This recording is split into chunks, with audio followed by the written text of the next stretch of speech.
A last gasp win gives the fans the biggest of grins. And another team in white were also beaten last night. Jurgen Klopp is in for some heavy treatment after another bout of overexcitement. The good, the bad and the ugly. Another week reviewed at Liverpool Football Club. Roll the intro.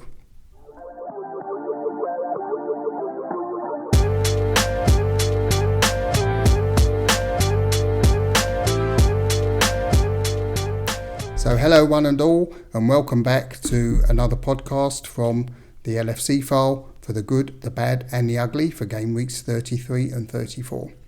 So let me start by saying again a massive thanks for all the love and all the support from the last podcast. So thanks very much for that.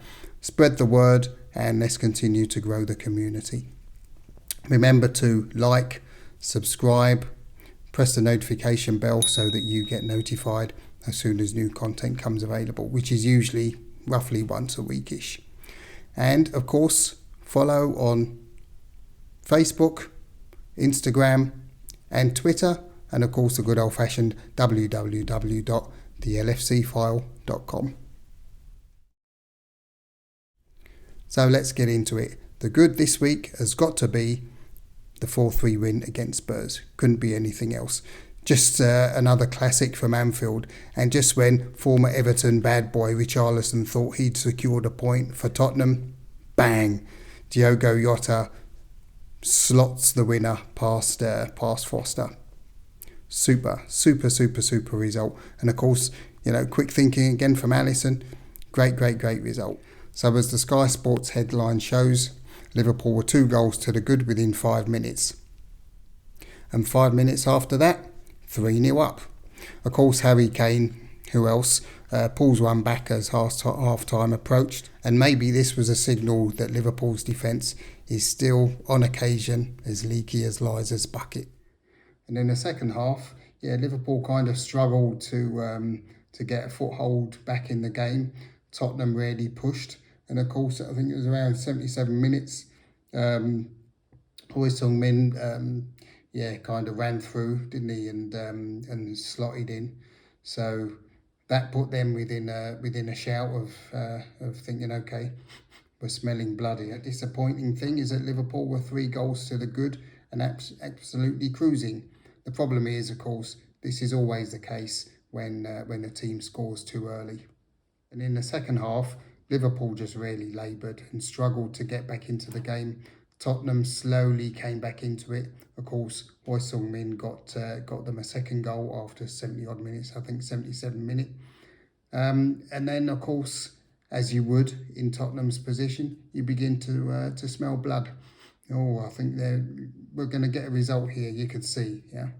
And then, of course, when that Everton reject, Richarlison, got the equaliser, you begin to think, oh man, come on Liverpool, especially as they were 3 goals to the good. But this is a problem. This is what happens when you score so early in the game. It's always a struggle to maintain that momentum. The other side, they definitely shore up their defence because they don't want to score anymore. And then, for Liverpool, it's about defending and trying to control the game, which against Tottenham is always going to be difficult. However, as we were getting more and more disheartened, let's say, all right, a point is better than nothing, but we were going to throw 2 away. Of course, Alisson steps up at the last minute, fires a long ball downfield. Spurs defender couldn't control it, lands to Diogo Jota, and the rest we know. Slides in for 4-3. What a fantastic goal. What a fantastic moment.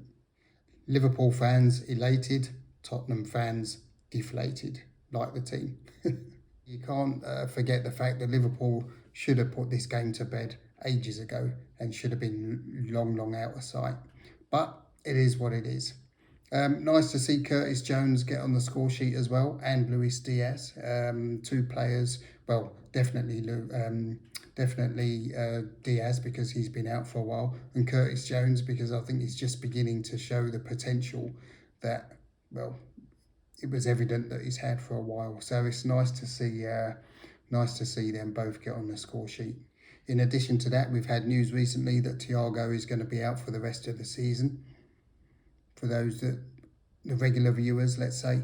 I'm not a huge fan of Thiago anyway, and I'm actually glad that Jones is finding his feet and showing that Thiago's not really being missed at the moment. And to be honest, I think going forward, I don't think he will be if Jones can maintain his form and keep fit.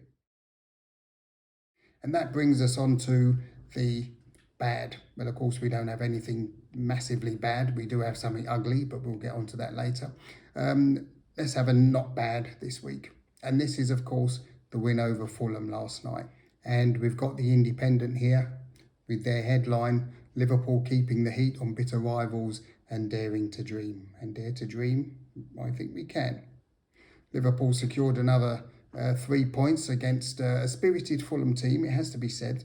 They're not as big a walkover as some people would have you believe. And we did draw with them at Craven Cottage earlier in the season. So it's never going to be an easy game. I don't think in the Premiership there are actually any easy games, to be fair. So it was good to get the result. And of course, the clean sheet. Liverpool haven't kept a clean sheet for feels like ages. I think it was a Chelsea result. That was the last clean sheet that Liverpool had, and before that I think it was against Wolves. So good performance. Not the most enthralling game you'll ever see, but at the end of the day, 3 points is 3 points and a clean sheet is a clean sheet. Fulham's game plan was clearly to see if they could nick a goal, but the defence held much stouter than they did on Saturday. Probably against lesser quality, you could argue, but still, a clean sheet is more than welcome. Again, Curtis Jones put in a solid performance. Trent Alexander-Arnold is playing a blinder in midfield. Konate as well, he had a really good game at the back. So Liverpool's form is actually picking up. I think that's the 5th straight win now. A quick look at whoscored.com shows it's the first, second, third, fourth, fifth. First, second, third, fourth, fifth. 5th win. And the 7th game without a loss, going back to the City 4-1 drubbing. So yes, very good Liverpool. A bit late in the season, but better late than never, as the nun said to the vicar. The win puts Liverpool on 59 points, and that's a solid 5 ahead of Saturday's victims. Let's look at it that way. Tottenham, who are on 54 now, and Brighton are in 8th place, and they're on 52 points, and they've got 2 games in hand. So I think Liverpool have got this 5th position really to lose, to be honest. There's 4 games to go, and using my huge mathematical prowess, I can say that 4 games means that there's 12 points to play for. Mathematically, the 5th place is not secure. Can we catch Man United? They're in 4th. I think they have 63 points, so that's 4 points ahead. Another example of my mathematical genius there. Stranger things have happened. Liverpool could finish in 4th place. Let's wait and see. Until it's mathematically impossible, we still got to have hope, and we've still got a dream. And that brings us on to the ugly for this week. Is there something ugly this week? For me, this was Klopp's reaction at Jota scoring the winning goal last weekend. I mean, we all know the guy's an emotional fella. Yeah, this goes without saying. But mate, there comes a point where you have to just you have to kind of hold it down a bit, yeah. And to be honest, I think the way he carried on was pretty much over the top, especially the poor the 4th official on the side there. And we got the BBC's headline there with Klopp saying that was not okay. Yeah, you're bloody right, that was not okay. I've seen a lot of Liverpool supporters defending Klopp. I understand where the guy's coming from. The biggest problem I have with the whole thing, and this is not the first time Klopp has done this, is he said everything. It shouldn't have happened, it was not okay, etc. Except that small word, sorry. Yeah, this would help. And this is not the first time that I've picked this up. I can't remember. But there's been a couple of occasions where Klopp has clearly been in the wrong, clearly out of order. All right, it's not intended, but just say sorry. It won't hurt. It absolutely won't hurt, Jurgen. Believe you me. With all due respect, yeah, I have nothing against the manager at all. I'm probably well, I can't say I'm his biggest fan. Of course, I'm a huge fan. Yeah, what has he done for Liverpool over the last 7 years? Fantastic stuff. But at the end of the day, the same way as if it was my son, my brother, a friend, I would call him out and say, mate, you know what, this is not on. So, yeah, he's in for a bit of punishment now. I don't know how long he's going to be. He's going to be on the sidelines for. It looks as if he's going to get a bit of a ban. Yeah, to be fair, I think this is something which it needs to be taken out of the game. Yeah, this berating the referee, calling the referee what for, the poor fourth official on the line. I mean, he at the end of the day, I mean, the guy hasn't done anything. Of course, he's just doing his job at the end. But you know, Klopp, like anyone, he's held his hands up. But my point is, a small sorry or an I apologise or words to that effect, it would have gone a long way to maybe making the situation that little bit more palatable, definitely from the FA's perspective anyway. To add insult to injury, or let's look at it the other way, injury to insult. Yeah, Klopp goes and pulls his hamstring after going to berate the linesman. Sorry, not the linesman, the fourth official. I have to say, it was funny to watch. It's like, what's happened here? Has he pulled his hamstring? Yeah, so what can you say? A little bit of just desserts there, I suppose, when all is said and done.